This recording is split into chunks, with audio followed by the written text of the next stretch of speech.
राम राम मंडळी, मी अक्षरा आणि तुम्ही पाहत आहात the cherries kitchen. The cherries किचनमध्ये तुमचं खूप मनापासून स्वागत आहे. रोज रोज डाळी खाऊन कंटाळा आला असेल तर हे असं टोमॅटो सॉस बनवा. करायला खूप सोपं पण आहे आणि खूप टेस्टी पण आहे. लहान मुलं जर डाळ भात खात नसतील तर हे असं टोमॅटो सॉस बनवून बघा. खूप टेस्टी आहे, हे नक्कीच खातील. तुम्ही या चॅनलवर नवीन असाल तर पटकन सबस्क्राईब करा आणि बेल आयकॉनवर बटन दाबायला विसरू नका.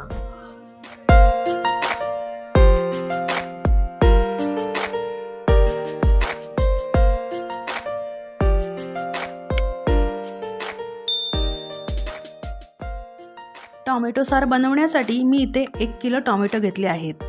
टोमॅटो चांगले स्वच्छ धुवून घेतले आहेत आणि हे आता आपण कुकरमध्ये 3 शिट्ट्यांमध्ये वाफवून घ्यायचे आहेत. टोमॅटो खूप छान असे शिजून झालेले आहेत आणि त्याच्या साली पण बघा अशा झटपट येत आहेत. तर आपण याच्या साली सगळ्या टोमॅटोच्या काढून घ्यायच्या आहेत आणि आता आपण याला मिक्सरमध्ये वाटून घ्यायचं आहे. मिक्सरमध्ये याची फाईन चांगली पेस्ट करून घ्यायची आहे. ही पहा, अशा प्रकारे चांगली पेस्ट बनलेली आहे. तर आपण आता ह्याचा बाजूला ठेवूया. आणि हिरवा मसाला बनवण्यासाठी 2 चमचे धने, 2 कांदे, 2 मिरच्या, 1 गड्डी लसूण आणि थोडीशी कोथिंबीर. तर हे मिक्सरला लावून याची पेस्ट करून घ्यायची आहे. ही पहा, अशा प्रकारे पेस्ट करायची आहे. तर आता याची आपण फोडणी करून घेऊया. फोडणीला टाकण्यासाठी एका कढईमध्ये थोडंसं तेल घ्यायचं आहे. जेवढं आपण फोडणीला टाकतो तेवढं तेल घ्यायचं आहे आणि त्यामध्ये 1 चमचा मोहरी घालायची आहे. मोहरी चांगली तडतडली की मग त्यामध्ये थोडीशी कढीपत्त्याची पानं घालायची आहेत. कढीपत्त्याच्या पानांनी फोडणीला चांगला वास येतो, म्हणून कढीपत्त्याची पानं घालायची आहेत. कढीपत्त्याची पानं अशी थोडा वेळ तेलावर फिरवून झाली की त्यामध्ये आपण जो आता हिरवा मसाला वाटून ठेवला होता तो टाकायचा आहे आणि तो तेलावर चांगला परतवून घ्यायचा आहे. म्हणजे त्याच्यामध्ये लसणीचा आणि कांद्याचा वास जो आहे तो थोडासा उडाला पाहिजे, इथपर्यंतच तो मसाला भाजून घ्यायचा आहे. आणि हा मसाला भाजताना मंद आचेवरच भाजायचा आहे, कारण हा मसाला करपवू द्यायचा नाही आहे. कारण करपला तर त्याचा मसाल्याला करपण्याचा वास येतो, म्हणून करपवू द्यायचा नाही आहे मसाला.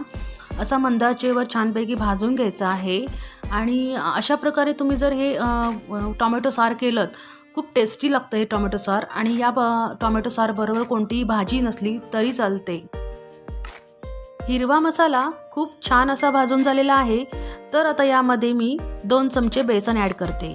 बेसनमुळे टोमॅटो सॉसला खूप छान असा घट्टपणा येतो.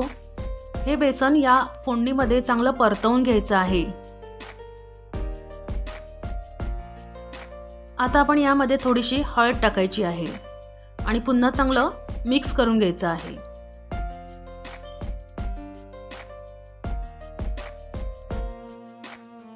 फोडणी चांगली आपली तयार झालेली आहे. तर आता यामध्ये मिक्सरला टोमॅटो आपण लावून पेस्ट करून ठेवली होती ते टोमॅटो आपण आता या फोडणीवर टाकायचे आहेत आणि पुन्हा मिक्स करायचं आहे चांगलं. आणि आता यामध्ये मी गरम पाणी ॲड करणार आहे आणि तुम्ही पण गरम पाणीच टाकायचं आहे. हे बघा, मी आता गरम पाणी टाकलंय आणि आता यामध्ये चवीनुसार आपल्याला मीठ टाकायचं आहे आणि आपल्याला चांगली याला उकळी काढून घ्यायची आहे. गरम पाणी ॲड केल्यामुळे आपल्या जो टोमॅटोचा सार आहे त्याची चव तीच राहणार आहे आणि टेस्टमध्ये कुठलाही बदल येणार नाही आहे. म्हणून कधी पण कुठल्याही पदार्थामध्ये टाकताना गरम पाणीच ॲड करा, म्हणजे पदार्थाची चव तीच राहते. टोमॅटो सॉसला छानपैकी आता उकळी आलेली आहे आणि आता आपण यावर थोडीशी वरून कोथिंबीर घालून घेऊया. आणि हे टोमॅटो सॉस आपलं तयार झालेलं आहे. तर आपण आता ह्याचा गॅस बंद करायचा आहे.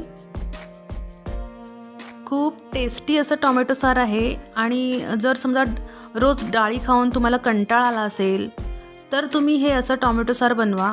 खूप टेस्टी असं टोमॅटो सॉस आहे. नुसतं भातावर जरी खाल्लं तरी खूप छान लागतं आणि यासोबत कुठलीही भाजी नसली तरी चालेल, तरी पण छान लागतं हे. आणि या साराबरोबर मी बटाट्याची कापं बनवली आहेत आणि बटाट्याची कापं ह्या भात आणि टोमॅटोचं सार बरोबर खूप छान लागतात। आणि ह्या बटाट्याचा कापाचा व्हिडिओ मी अपलोड केलेला आहे, तो तुम्ही पाहू शकता। तुम्हाला जर माझा व्हिडिओ आवडला असेल तर लाईक करा, सबस्क्राईब करा आणि बेल आयकॉनवर बटन दाबायला विसरू नका। खुश रहा, आनंदी रहा आणि माझा नवीन व्हिडिओ पाहण्यासाठी तयार रहा। धन्यवाद।